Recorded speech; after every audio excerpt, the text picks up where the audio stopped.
ফজরের নামাজের পর একটি দোয়া পড়লে তিনটি বিপদ থেকে আল্লাহ পাক রব্বুল আলামিন আপনাকে হেফাজত করবেন। এটা আমার কথা নয়, নবীজি সাল্লাল্লাহু আলাইহি সাল্লাম নিজে আমাদেরকে জানিয়ে দিয়েছেন। এটা আবু দাউদ শরীফের 1546 নম্বর হাদিসের ভিতর রয়েছে। হযরত আবু হুরায়রা রাদিয়াল্লাহু আনহু থেকে চমৎকার এই হাদিসটি রয়েছে। তিনটি বিপদ থেকে আল্লাহ তাআলা আপনাকে হেফাজত করবেন যদি ফজরের নামাজের পরে এই চমৎকার একটি দোয়া আপনি পড়তে পারেন। এক নাম্বার হচ্ছে আল্লাহ পাক রব্বুল আলামিন ওই দিন আপনাকে ঝগড়া বিবাদ থেকে আল্লাহ হেফাজত করবেন। সকল প্রকার ঝগড়া থেকে আল্লাহ তাআলা আপনাকে মুক্তির ব্যবস্থা করে দেবেন। অনেক সময় আমরা ঝগড়া লেগে যাই, আত্মীয় স্বজন রিলেটিভস যারা আছে, কাছের মানুষ, প্রতিবেশী, তাদের সাথে আমাদের ঝগড়া হয়ে যায়। এই ঝগড়া থেকে বাঁচার জন্য তাহলে আপনি এই আমলটি করতে পারলে আল্লাহ পাক রব্বুল আলামিন অবশ্যই ঝগড়া থেকে আল্লাহ তাআলা আপনাকে মুক্তির ব্যবস্থা করে দিবেন। বিভিন্ন সময় আমরা ঝগড়ায় লিপ্ত হই, ঝগড়ার মাধ্যমে কিন্তু মানুষ জাহান্নামের কারণ হতে পারে। অনেক সময় ঝগড়া করার ফলে কিন্তু দেখা যাচ্ছে মানুষকে কষ্ট দিয়ে ফেলি কথার মাধ্যমে।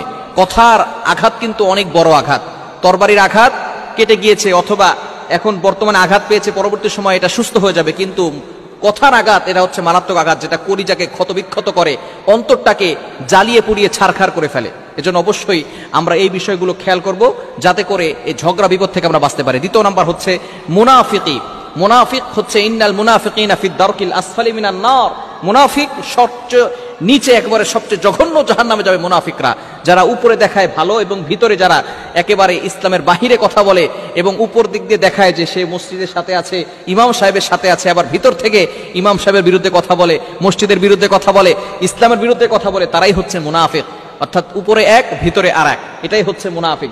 এই মুনাফিকি থেকে আল্লাহ পাক রব্বুল আলামিন তাকে হেফাজত করবেন। এবং 3 নাম্বার হচ্ছে খারাপ চরিত্র থেকে আল্লাহ পাক রব্বুল আলামিন আপনাকে হেফাজত করবেন। এগুলো মনে করতেছেন বিপদ না, এগুলো কিন্তু কঠিন বিপদ। কারণ একবার যদি আপনি মুনাফিকের খাতায় নাম লিখিয়ে ফেলেন, আব্দুল্লাহ ইবনে উবাই যার জানাজা নবী সাল্লাল্লাহু আলাইহি ওয়াসাল্লাম নিজে করেছেন এবং নিজের চাদরটা আব্দুল্লাহ ইবনে উবাইকে জড়িয়ে দিয়ে তারপরে দাফন করা হয়েছে, নিজে জানাজা পড়িয়ে দোয়া করেছেন, তারপরে কিন্তু তার দোয়া আল্লাহ পাক রব্বুল আলামিন কবুল করেন। নবী সাল্লাল্লাহু আলাইহি ওয়াসাল্লামকে জানিয়ে দিয়েছেন যে আপনি যদি ইস্তাগফির লাহুম আও লা তাস্তাগফির লাহুম ইন তাস্তাগফির লাহুম 70 মাররা, যদি 70 বারও যদি তার জন্য দোয়া করেন আমি কিন্তু তার দোয়া কবুল করব না। এজন্য মুনাফিক হয়ে গেলে কিন্তু কঠিন বিপদে পড়ে যাবেন। তাহলে আপনি কি দোয়াটা করবেন? হযরত আবু হুরায়রা রাদিয়াল্লাহু আনহু চমৎকার একটি দোয়া শিক্ষা দিয়েছেন, আল্লাহ রাসূল সাল্লাল্লাহু আলাইহি ওয়াসাল্লাম জানিয়ে দিয়েছেন, হযরত আবু হুরায়রা রাদিয়াল্লাহু আনহু বর্ণনা করেছেন।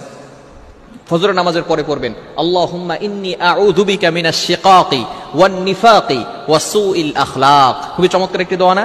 আল্লাহুম্মা ইন্নী আউযু বিকা মিনাশ শিকাকি, আয় আল্লাহ আমি আপনার কাছে আশ্রয় চাই সকল প্রকার ঝগড়া বিবাদ থেকে, ওয়ান নিফাকি আল্লাহ মুনাফিক থেকে, মুনাফিক হওয়া থেকে আমি আপনার কাছে আশ্রয় প্রার্থনা করছি।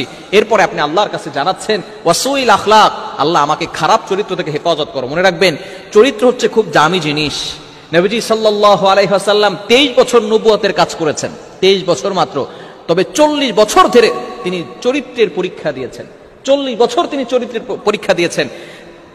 কুরাইশের সকল মানুষরা, মক্কার সকল মানুষরা এক নামে চিনত যে মোহাম্মদ, আব্দুল্লাহর ছেলে মোহাম্মদ কখনো মিথ্যা কথা বলে নাই। 40 বছর ধরে তার চরিত্রের উপরে কেউ দাগ দিতে পারে নাই, চরিত্রের উপরে কেউ আঘাত করতে পারে নাই।